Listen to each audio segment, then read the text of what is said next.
The war had not yet reached their small colony, but everyone could feel it coming.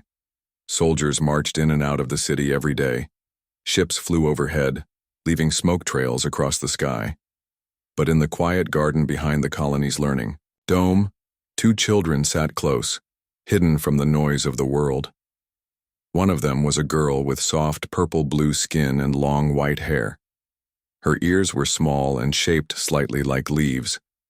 She was from the Vailari, an alien race known for their grace and old traditions. Her name was Virel, and she was only 10 years old.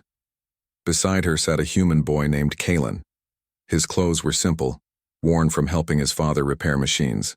His brown hair was always messy, and his fingers were covered in tiny cuts and grease. But Virel didn't mind. She liked listening to him talk about how things worked. That day, they looked up at the stars through the glass dome, the sky dark and wide. "Do you think the stars will look different from your home?" Callan asked. Virel looked at him carefully. "No," she said, "stars stay the same. It's the people who leave." There was a pause. She reached out and held his hand. Her skin was cool, but the moment was warm. "My family will leave soon," she said softly. "We are being called back to Valar Prime. The war is getting close." Callan's heart sank. He had heard the rumors but hoped they were false. "When?" he asked. "Tomorrow morning." He wanted to say something, anything, but his throat felt tight. Virel squeezed his hand and leaned closer. "I won't forget you. When I'm older, I'll return. And when I do—" She paused, then smiled, gently. "I'll marry you." Callan stared at her. "But we're just kids." "I don't care. You were kind to me when others weren't. You taught me how to fix things. You never laughed at my accent. You made me feel not alone." Callan swallowed and nodded slowly. "Okay, then I'll wait." They sat in silence after that, looking at the stars. The next day, her family's shuttle left without warning. There was no goodbye, just smoke and light. Callan stood near the landing bay, but he never got close enough to wave. Days passed, then weeks, then years. She became a memory, a dream, a name he whispered when no one was around. As time went on, Callan grew older. The colony changed. The war eventually ended. But life became harder, colder. People moved away. Jobs dried up. Callan learned to fix everything. Old ship engines, cracked solar panels, broken security drones. He worked hard, kept to himself, and never talked about the girl with blue skin. No one remembered her, except him. At night, he sometimes returned to the old learning dome, now half broken and overgrown. The stars still looked the same. He never told anyone, but he still waited. He didn't know that far across the galaxy, on a world made of silver mountains and green seas, a young, alien woman was preparing for a long journey. She wore the robes of her station, her silver badge showing her rank in the planetary council. Her name was still Virel. In her private room, she kept a small broken wrench, a human tool a boy had once given her years ago. It was old and useless now, but she held it close. "Tomorrow," she whispered, "I return." The neutral space station called Outpost Viren floated in the deep of space like a quiet watcher. It was far from any war zones now, a place where different species met to talk, trade, and fix their ships. Humans, aliens, and machines worked, side by side. It was here that Callan now lived and worked. Years had passed since his days in the colony. His hands were stronger, his voice a little deeper, but his eyes still carried the same calm spark. Callan had become one of the best repair engineers on the station. If something was broken, Callan could fix it. Engines, defense systems, water, filters. He worked with tools like they were part of his own body. He lived a quiet life. He didn't talk much to others except when needed. People respected him, but he had few friends. Every evening when his work was done, he would sit on the observation deck and watch the stars. And every time he wondered if she had forgotten him. One day, just after lunch, a message came to his terminal. Request, private repair mission ship, Valari-class diplomatic vessel request. By ambassador-level guest engineer required Callan. He blinked. Why him? Requests like this didn't come often, and usually only those high in command received them. Still, he packed his tools and followed instructions. The ship was parked in one of the private bays. It was tall and shaped like a silver wing. Vylari designs were known for beauty and silence. As he stepped inside, soft lights welcomed him. No guards, no crew. Just one person stood there, waiting. She wore a long, dark green robe with silver threads. Her hair was still white, long and smooth, tied behind her head. Her skin was a gentle, pale blue-purple, glowing under the soft lights. Her ears were small, the same shape he somehow remembered, but he didn't know her, at least not right away. "You are Callan," she said, her voice calm but strong. He nodded slowly, holding his toolkit. "Yes, you called for a repair." "I did. What seems to be the problem?" She turned and started walking down the hallway. "Follow me." He walked behind her, trying not to stare, but something in her voice, the way she walked, it pulled at something deep inside his memory. She led him to the main control room. A small power node near the navigation console was damaged. It was an easy fix, but a strange one, almost like someone had broken it on purpose. As Callan worked, the woman stood behind him silently. "You're not afraid of me," she said suddenly. He looked up. "Should I be?" "Most people fear my kind, or treat me like a statue, polite but cold. You do not. I don't judge by race, just by how someone treats others." She smiled, almost sadly. "You haven't changed." He paused. Something clicked in his mind. The sound of her voice. Her eyes. "I'm sorry," he said, wiping his hands. "Have we met before?" She took a deep breath. "You once gave me a wrench," she said. His heart stopped. The memory came back like a flash. A girl with white hair hiding behind flowers, her hands full of questions. A promise under the stars. "Virel?" he whispered. She nodded. Callan stood up slowly. "But you were just a kid. You disappeared. I never forgot you," she said quietly. "And now I'm here, just as I promised." Callan didn't know what to say. He looked at her, not as a strange alien, but as the girl he once waited for. But now, she was different, strong, powerful. A woman with rank and secrets. She had come a long way across the stars, and he was just a repairman. Callan stood still, his toolkit hanging at his side, staring at Virel. The girl from his past was now a confident woman. Her calm eyes held years of growth, of distance, of waiting. But her voice still sounded like the promise she made, soft and steady. "You really came back," Callan said quietly. "I said I would," she replied. He gave a small laugh, shaking his head in disbelief. "You were just a child. I thought it was something kids say and forget later." "I didn't forget," Virel said. "I couldn't." There was a pause between them. Silence filled the space around the console, heavy with memory. "You've changed," he said finally. "So have you," she replied. "But you're still the boy who gave me broken wires and called them gifts." Callan chuckled at that. "I remember I fixed your music device once. You said it was magic." "It was," she said, smiling. He felt warmth rise in his chest, but at the same time he felt unsure.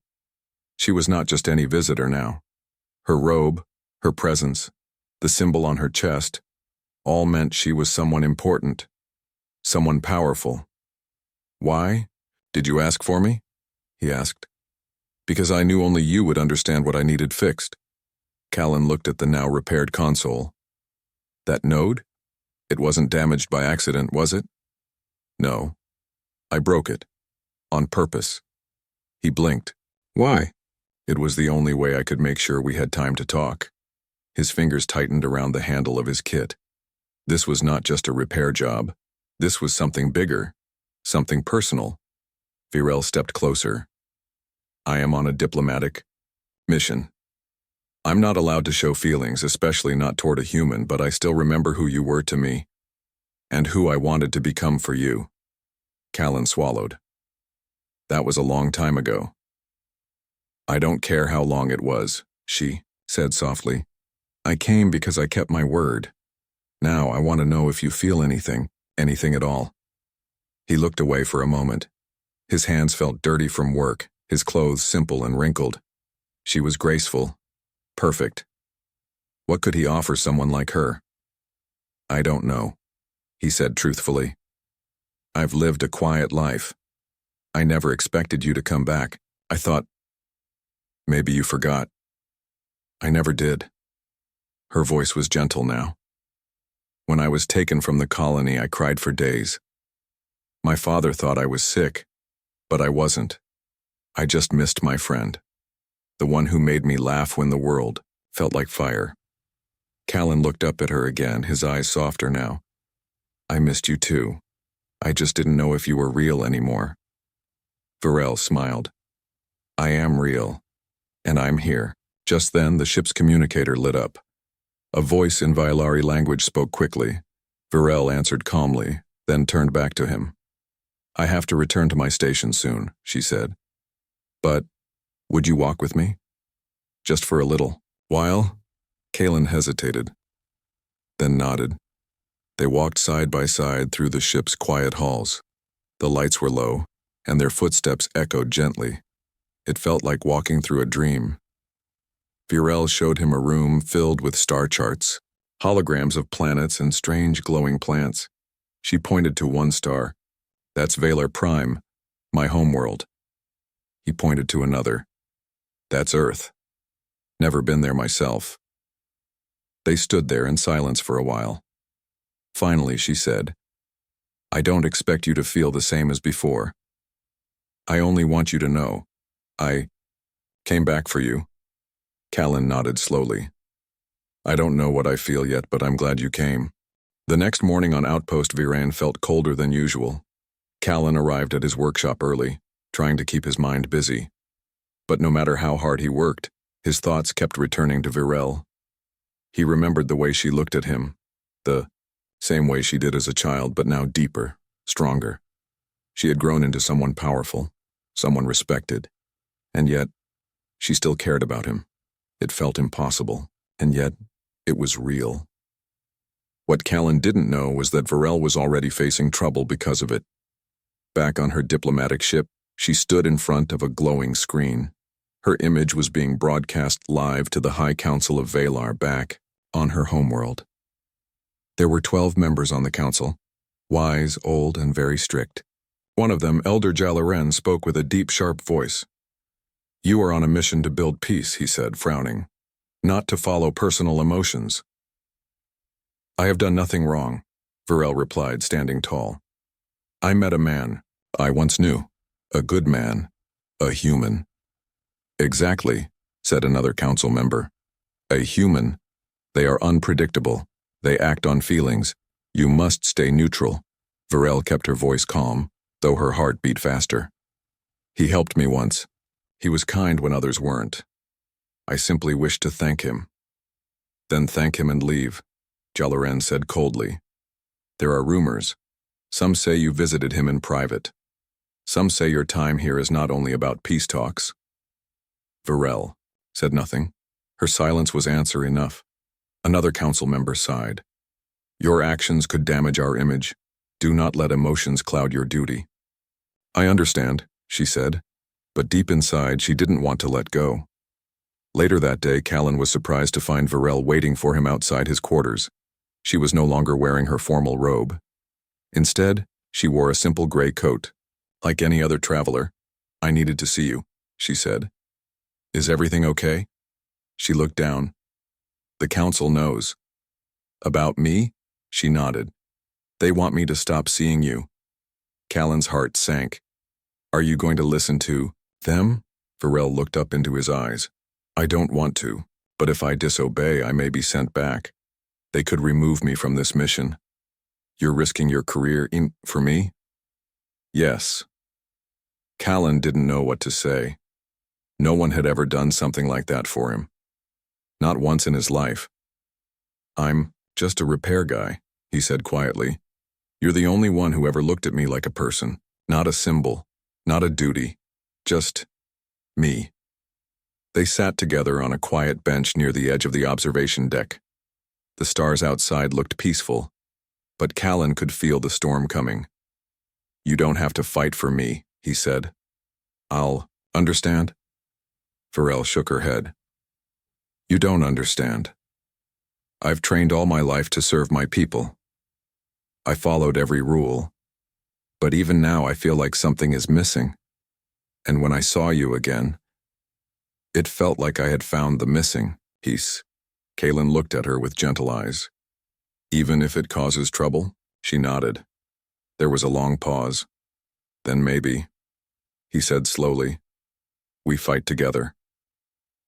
That night, whispers spread across the station. A human engineer had caught the attention of a high-ranking Vailari. Some envied him. Others were curious. A few were angry. But Callan didn't care what they thought. And neither did Varel. For the first time in years, they weren't just remembering the past. They were choosing the present. The next day started quietly. Too quietly. Callan walked through the corridors of Outpost Viren, expecting to meet Varel as they had planned. She was going to show him an old Vailari poem stored in her ship's data files. Something she said reminded her of their childhood under the stars. But when Callan reached the docking bay, her ship was gone. Not just locked. Gone. He stood frozen for a moment, thinking maybe he had the wrong dock. He checked the terminal again. No record of departure. No notice of cancellation. Just gone. He rushed to the command office. "Where's the Vailari diplomatic vessel?" he asked the officer at the desk. The officer checked the screen, then shook his head. "It left early this morning. Emergency recall. They didn't give a reason." Callan's heart dropped. She didn't even say goodbye. He returned to his quarters, confused and angry. Had the council forced her to leave? Was it really that serious? He remembered the way she looked at him the night before. She had chosen to fight for him, to speak openly, to face her people for someone like him. And now, just like all those years ago, she was gone again. Back on Valar Prime, Varel sat in silence. She was not under arrest, but she was watched closely. Guards stood near her family estate. The council had moved quickly, using a diplomatic excuse to pull her from Outpost Viren before she could say anything more. "You have shamed your house," her father said that morning. "I followed my heart," she replied. "Your heart belongs to your people." She turned away. "That may be true, but it also belongs to him." The days passed slowly. She was not allowed to send personal messages, not allowed to leave her family's estate, not allowed to speak freely with anyone outside the government. But she still had hope. On the station, Callan didn't give up. He began to research everything he could about Vailari law. He asked old contacts, diplomats, merchants, even a retired translator who once worked for the Vailari embassy. He spent hours reading legal documents and alliance rules. There had to be a way to speak to her. There had to be a way to bring her back. Everyone told him to stop. "It's not your fight," they said. "She's from another world, a different class, a different life." But Callan didn't care. "She's not just some alien," he said. "She's Varel. And I promised her once that I would wait. I'm not breaking that now." One night, he received a private message on a hidden channel from unknown source. "If you really want to speak with her again, there's a diplomatic summit on Nerea 4 in 6 days. Vailari delegates will be present. If you can get there, you might find your chance." There was no name, no signature, just those words. Callan sat back in his chair. 6 days. One chance. He opened his locker and looked at the small metal piece. Inside, the broken wrench he once gave to her as a child. She had kept it all these years. It was her message to him that night on her ship, and now it was his turn. With limited credits, Callan booked a slow cargo ship heading near Nerea 4. He packed his toolkit, his ID badge, and the wrench. Nothing else. He didn't need much, just a chance to see her again.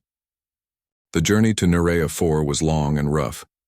Callan sat inside the small cargo ship, surrounded by crates of supplies and humming machines. It wasn't meant for passengers, but he didn't care. Every hour brought him closer to Varel. He stared at the broken wrench in his hand. It was old and rusted now, but to him it held meaning. It reminded him of the promise they once made. He remembered her voice, her smile, the way she looked at him as if he was more than just a mechanic. He didn't know what would happen at the summit. He didn't even know if they would let him in. But he had to try. Meanwhile, on Valor Prime, Varel stood in front of her mirror preparing for the trip to Nerea 4. She wore the silver and teal robes of a speaker, formal yet elegant. Her expression was calm, but her heart was heavy. Her mission was simple: speak for her people, answer questions, and follow council orders. But her real hope was different. "Will he come?" she whispered. Her assistant, a kind elder named Marith, looked up from the travel list. "You still think about him?" Marith said. Varel turned slowly. "He stayed in my thoughts all these years, and when I saw him again, it felt like coming home." "Then I hope he comes," Marith said kindly, "because you deserve more than duty. You deserve someone who sees you for who you are." 3 days later, Callan reached Nerea 4. The summit was already in progress. Leaders from different planets were speaking, arguing, making peace. Security was tight. Guards checked everyone twice. Callan approached the main gate. A tall alien stopped him. "Only registered delegates may enter," the guard said. "I'm not a delegate," Callan replied. "But I need to speak with Ambassador Varel of the Velari." The guard frowned. "Impossible. You're not listed." Callan took out the broken wrench and held it up. "Please, just give her this, she'll know." The guard hesitated, then with a quiet nod took the item and walked inside. Callan waited. Minutes passed, then more. His heart beat faster with every second. Then the door opened, and there she was. Varel walked toward him, her face unreadable at first. But when she reached him, her eyes filled with emotion. "You came," she whispered. "You didn't say goodbye." He replied, "I wasn't allowed." They stood there, close, but unsure. Callan looked into her eyes. "Tell me one thing. Do you still feel what you felt back on the station?" She nodded without hesitation. "Yes, stronger than before." "Then don't leave again," he said. "Not without me." Later that day, Varel made a bold choice during a public address at the summit. She stood in front of the assembly hall. Leaders and diplomats watched her closely. "I come here as a representative of my people," she said, "but I also come here as a voice, my own voice." Gasps echoed across the room. No Violari speaker had ever spoken outside council orders. "Will not hide what I feel. I will not pretend that connections between our races are impossible. I found someone human, who reminded me that peace begins not with rules, but with understanding." She turned her head. Callan stood in the doorway watching her. Proud, quiet, and unshaken. "I will not step back," Varel said. "I stand for unity, and I stand for him." The room went silent. Then slowly one delegate clapped, then another, and another. Outside, after the meeting, Callan met her under the open sky of Nerea 4. The stars above looked like the ones they once saw as children. "You spoke the truth," he said. "So did you," she replied. Then she took his hand. "I'm not going back alone," she said. "Not this time." The morning after the summit, the halls of Nerea 4's diplomatic center were full of quiet whispers. News of Varel's speech had spread fast. Many were shocked, some were angry, but most were simply amazed that a high-ranking Velari had spoken from the heart, not just from duty. Varel stood on a quiet balcony looking out over the silver gardens. The sky was soft blue with 2 moons still hanging low. Behind her, Kalen stepped forward. "You're not going back to Valar Prime, are you?" he asked gently. She shook her head. "If I return now, they will take my voice from me. They may not jail me, but they will silence me. I cannot serve my people by pretending to be someone else." Callan stood beside her. "So what now?" She looked up at the sky, thinking. "There's a new project starting on the neutral station Delaris 9, she said. "It's a joint program between humans and Vailari to study technology and culture together. They need speakers, engineers, and builders." He looked at her surprised. "You want to go there?" "I want to go there with you," she replied. For a moment, Callan said nothing. Then he gave a small smile. "You always make the big moves." She smiled back. "And you always fix the broken parts." That week, they both signed into the Delaris 9 Unity program as the first human Vailari pair to join as equals. It was a small step, but an important one. Virel left behind her old life, her titles, and the heavy robes of office. She now wore the same working clothes as Callan, simple, clean, practical. Together, they started helping others, fixing machines, solving problems and building bridges between species. But their work wasn't only about tools or wires. It was about trust, about standing beside each other when others were unsure. Some still whispered behind their backs, others stared too long. But over time, people grew used to seeing them together. One evening, Callan and Virel walked along the edge of the station's observation ring. The stars shined brightly beyond the clear glass. "You know," he said, "I used to sit and stare at the stars alone." "I know," she replied. "I did the same." "Do you think we would have met again if you hadn't come back?" "I don't know," she said, "but I think I would have found you one day, somehow." They stood quietly for a while. Then Virel reached into her pocket and pulled out something small. It was the broken wrench, the same one he gave her as a child, still slightly bent, still worn. "I kept this through everything," she said. "Even when I was far away. It reminded me of who I was, and who I wanted to be." Callan took it slowly and smiled. "You kept it better than I did." Then she looked into his eyes. "I want to build something with you, not just machines. A life, a future." He didn't need time to answer. "I want that too." Months passed, then a year. Their names became symbols of change, not for fame, but for hope. Young humans and aliens began working together without fear. New projects launched. Trust grew. And every night, Callan and Virel still walked under the stars. No longer children, no longer waiting, but choosing. Together.